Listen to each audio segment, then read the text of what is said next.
Hey guys, Chrono, and I wanted to share with you how I did with the Ex-Zero Festival event on Master Duel where you can't use your extra deck.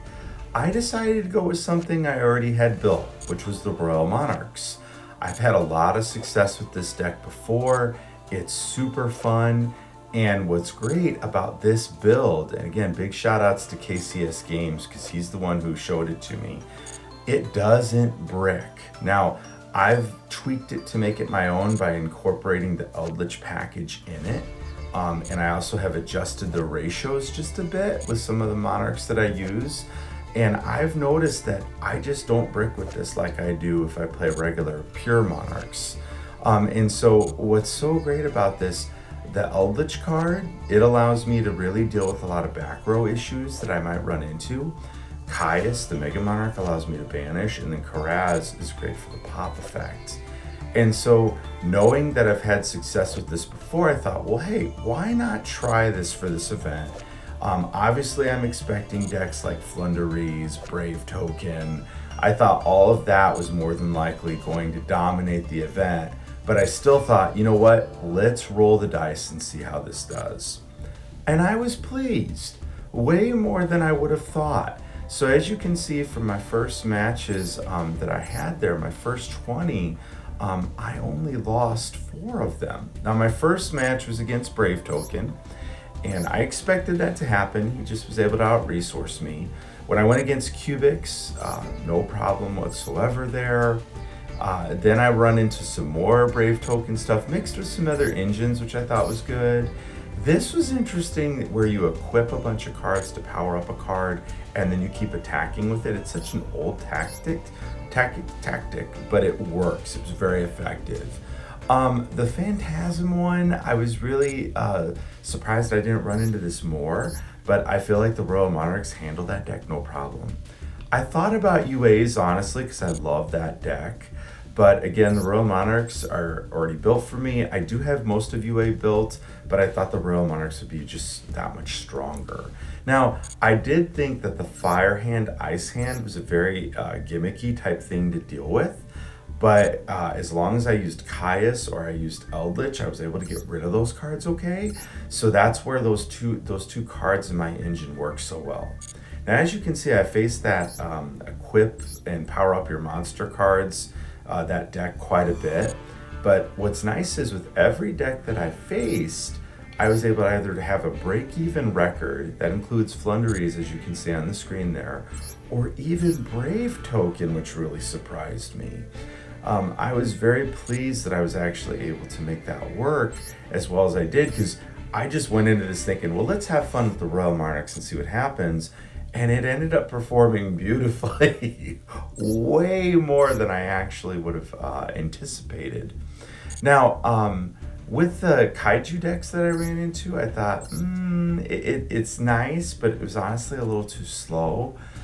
This deck that I faced, I have no idea what this guy was doing. That one was a real funky one. I cleaned that up pretty quick, actually. Windwitch, I ran into that quite a bit. It's a solid deck, but the Royal Monarchs is just too powerful. Now that last loss I had, I don't count that one because our internet went out. I had a way to bring that back. So I threw in another deck. Now, I did run into the Banish deck sometimes, and again, I was able to out-resource that. Now, again, Flunderies I feel is definitely one of the easiest, probably one of the best decks that you could play, but I wanted a challenge. And so that's why I thought, well, let's try the Royal Monarchs and see what happens. Oh, the Machina deck, that is terrific. I was very impressed with how well the Machina deck did against me. So if I were to rate my top decks, without a doubt, Flunderies, Brave Token are anywhere between 1 and 2. You could honestly go either way.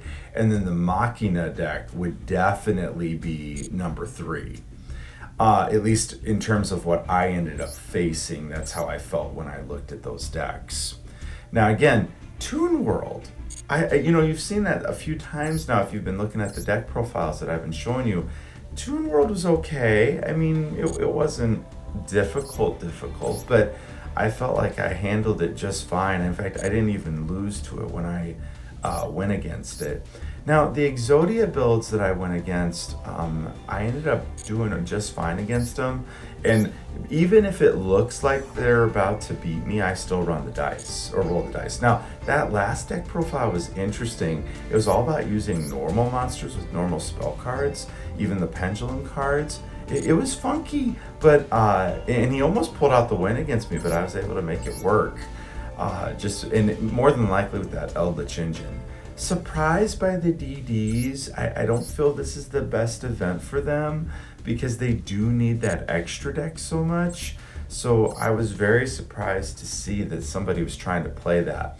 Now, Blue Eyes was pretty good, especially there was a situation with a ritual where you get the Chaos Max Dragon out.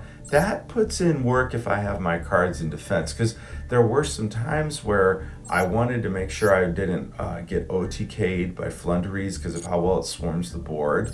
So if I was forced to go first, I would actually put my cards in defense. And well, against Blue Eyes, that's not going to work if they're playing the Chaos Max engine. And so there were a few times where that ended up getting me. But in fact, I think it actually only got me one time. Maybe twice at the most. I was very pleased with how that went. And so as you can see, again, not very many losses. Again, I think I only had about 2 losses there. Or no, maybe 4. I think it was 4 in that last one. But so again, the 80% win rate, doing well. I was very surprised I didn't see more people play Ancient Gears. I thought that's pretty fun. I'm surprised more people didn't try that, and maybe that was the case for you guys. Let me know in the comments, but I only ran into it one time, and once you get around the one negate, it's not that difficult to beat. Now, I did want to show you just how powerful the deck can be. So if you notice here, going against this Ancient Warriors build, he starts with his normal summon. Once he's got Masterful Sun Mu out, he goes ahead and gets out his big bead stick here. That's his negate for the turn, Lu Fang. It's a great card, or at least it's the interruption. But notice I start off real strong here. So I've got Domain. Go ahead and use it on Caius. Go ahead and use the Monarch Stormforth. Get rid of his card. Go ahead and Tribute. He takes the 1,000 burn. Special summon the Joker's Knight. And now I've got the Joker straight. Get rid of the other Joker straight. Queen's Knight comes out. King Knight, I get the extra normal summon. Use the effect Special Summon Jack's Knight. And yeah, that's all she wrote, guys. I mean, that's the power of the Royal Monarchs when they work properly. You have that incredible OTK potential. So, and especially if my opponent can't put up a strong board, there's just too many ways that I can deal with that. Now, moving on here to this next deck, this was a really fun match. Lots of Eldlich players that I did run into, but I wanted to show you the grind game that you can do with the Royal Monarchs. And I did do that a lot. That's what I love about Monarchs. They can grind out matches so well where you really aren't at this huge disadvantage like you are with other decks. And that is so important, especially if you're wanting to play a grindy type game, which that's what I'm all about. I want to grind my matches out with somebody. So notice 3 back row, Eldlich is on the field, and I think to myself, okay, that's not awesome to see, but I'm pretty sure I can work around this. So I start with Cursed Eldlin, pay my 800, get Eldlich, ditch Panthesium. Now, the Ice Dragon's Prison was a great play here because I wanted to get rid of one of his cards to begin with. He brings out my Eldlich, using it against me in a way here, but I'm at least able to get rid of his Eldlich. Now, I use Panthesium, forcing him to give me something that I want. I like that he gives me the tenacity because I want to load up my graveyard. That's important when you're using Monarchs. So now I activate Domain, use the effect of Domain, lower my card to level 6, play March, play Return of the Monarchs, go ahead and activate the effect of the Joker. Now I can bring out Ibris by getting rid of 1 card. Okay, use the effect here. I'm gonna go ahead and chain link first, Ibris first, dumping 2 Monarch cards, shuffling his card back in that he had, making him go down some resources, use return to give me ether. Now, he plays Mirror Force here, but I've got March on the field, so that doesn't affect me at all. Okay, go ahead and use the effect now of Eldlich by popping or putting a card to the grave. That's a continuous spell or trap, and then I get my special summon of him out. Now, also I go ahead and use Panthesia or Prime there because I did want to have a card on the field, and then look at this advantage I get by making sure that I still get the Joker's Knight back by shuffling a card back in. Now, this is a great top deck for him, getting Cursed Eldlin. I thought, yeah, that's pretty good. I do try to interrupt here, so I go ahead and use Ether because I can do that on my opponent's turn. I use the effect, bring out my Karaz, and then I pop his 2 cards. Now, my hope with that was that he wouldn't be able to get the adding effect that he was going for. So he does get a chance to set a card. Now, this is a great play for him, getting the Raigeki, but it doesn't affect me too badly because I've got March and my Eldlich is protected. There's the special summon, and again, I'm feeling pretty good because I feel like my card advantage is just so much better, and the card going to the grave doesn't bother me because I've got Ibris in the grave, and if you don't know how he works, he allows me to get Monarchs back out that I've already used, which is extremely helpful.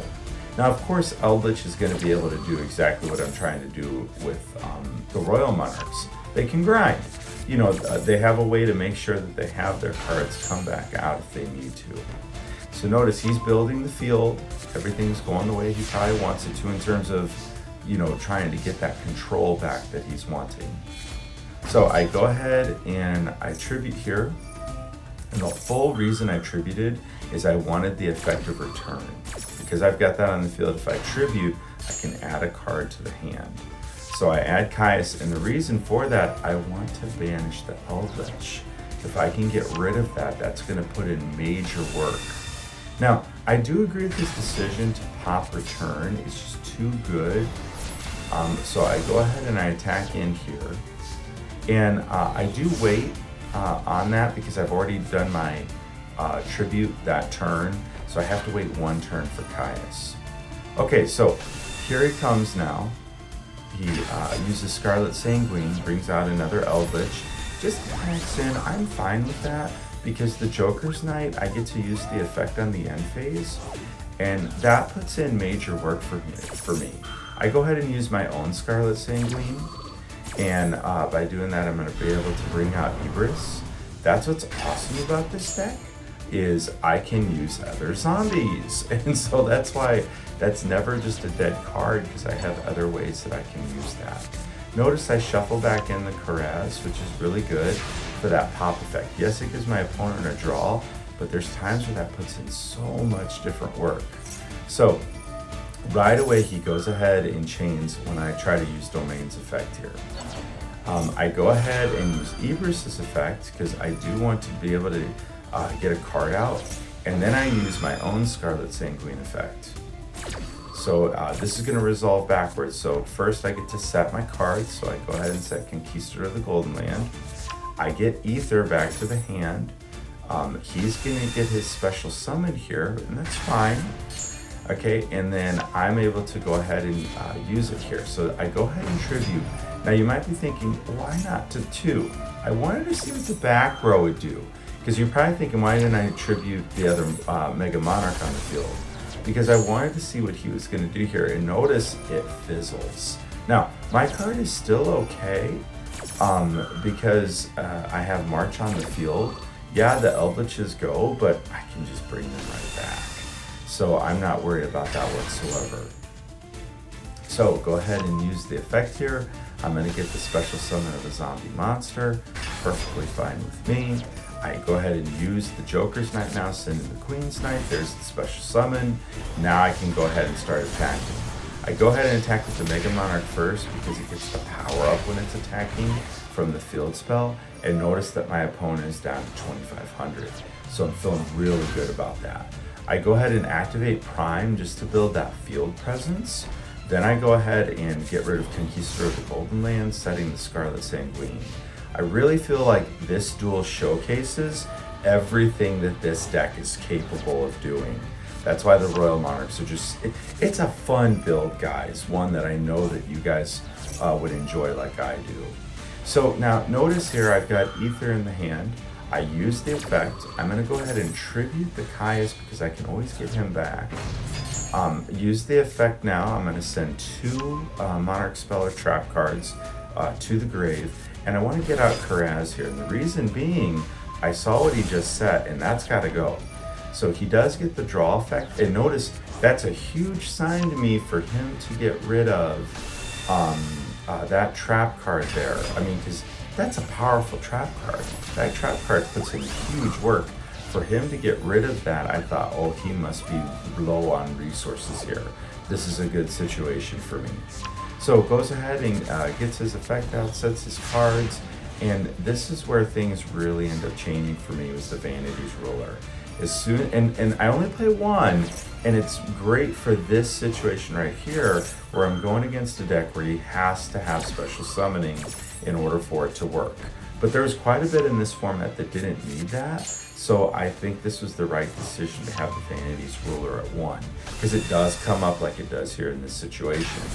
So notice I go ahead and tribute the 2. Now, he tries to activate Imperm, but the problem is he can't target my Vanity's Ruler because of March, and then that's the game. So March of the Monarchs is such an effective card because then hand traps or even traps like Infinite Impermanence aren't going to work. So as you can see, it just really ended up working out really well for me, more than I would have thought. Because notice, again, I had an 80% win rate against all these different decks. And again, this is out of 50 games that I played. So out of 50 matches, I lost 10 altogether. And that to me is a huge win. I mean, that to me is saying, hey, this deck was able to hang much more effectively than I honestly would have thought it would have been able to. Again, the Ritual deck, it puts in work, guys. It's not a bad option either, especially with its ability to OTK. And notice that time I actually lost to it. The other times I won most of the time. But it pretty effective. Not a bad deck whatsoever. Some decks that I think I was surprised I didn't see more of. So Zombie World Control. You don't need the extra deck for that deck to work. I think I ran into it maybe 1 time. I mean, this deck was trash. I don't know what this guy was playing. But I just was surprised I didn't run into it more. Now, for the deck that I shouldn't have lost to because the internet went out, I do want to show you my next match that I played here. This was fun too. I was surprised I didn't see more burn decks. Burn decks are fun. I mean, yeah, they require a lot of setup, but if they get going, they're pretty good. Now, for those of you who don't know how Dark Snake Syndrome works, you pay 200 every life points burn damage, and then it keeps doubling. You got to get rid of that, or it's going to snowball really quickly on you. So you want to get rid of that. So notice he uses Magical Cylinder here. Then he chains Compulse, popping my Queen's Knight back to my hand, which is the right play, because then it becomes like a dead card. So notice I'm on some bad burn. I use Karaz here, and I pop 2 cards. So first I get rid of the Snake Syndrome, but he's got Trap Trick, which is such a good card. And then he sends Ring of Destruction. Man, is that card effective. I do have March, but I knew how this was going to go because he can just chain that first, and then that's going to resolve before my March will, but at least it's out on the field now. So I know I've got that protection for the next turn. So already I'm down to half my life points. That's a pretty good first turn if you're playing a burn build. Notice I'm doing my resourcing, Joker's Knight coming back. Then I've got the spell card coming back, which is just so good. That just gets all of them out in such an easy way, which makes the Monarch engine work. Now, as soon as my opponent sends all 3 back row, I'm like, oh man. but I got a great draw.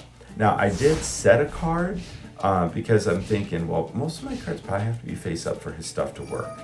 Activates this burn card pretty good, gets me some good burn damage. I'm down to 2750. I'm thinking, ooh, this isn't looking the way that I need it to. Go ahead and use Panthesium, send Prime, which is perfect. Activate Panthesium in the graveyard. I'm going to go ahead and force him to give me something that I want. So he gives me the Tenacity. I like that, like I've said earlier, because it allows me to load up the grave. Go ahead and add return. And now I'm feeling pretty good about my hand. I do go again because I was hoping to get into my Eldlich package, because if I could, I had plenty of cards that I could start doing some stuff. He does pop the Prime back to me, and I'm thinking, I'm putting that right back in. So I go ahead and activate Panthesium again. Now I activate Domain, got return out, lower the effect, and of course, why do I want this? Because I want the effect to get rid of stuff. So I go ahead and chain link one is Caius, then Prime, or then return. Then after that, he plays Trap Trick, and I'm thinking, ooh, what's he gonna add? That was a really good card. So the way that trap works is I'll take the damage my monster would inflict on him. So I'm glad I always read these cards for that effect right there. I get the 1000 burn, I get out the Joker's Knight. Now the Joker's Knight was purely bait. I wanted to see what I could bait out, and I did. I baited out the Blazing Mirror Force. I'm down to 1750. I'm not attacking because that would have been the duel. That'd be stupid. I don't want to be stupid. Okay, so I go ahead and go to the next turn. Now, because I've got Ether in hand, I know that I can pop his back row. So I go ahead and summon it, activate the effect, send the 2, go ahead and activate the effect now to pop his cards, and that was it. He didn't get into anything that he needed there, giving me the duel. So there's that profile if you wanted to see that burn deck. So guys, if you enjoyed this video, please hit that like button. Also, we'd love to have you guys be subscribers to the channel. And please let me know what you thought of the deck and what you've been playing in the comments. If you enjoyed this video and you want to see it live, we'd love to have you guys be a part of our Twitch community. Hey, thanks again for watching, guys, and we'll see you next time. But I wait for your next challenge. I know that you'll be back.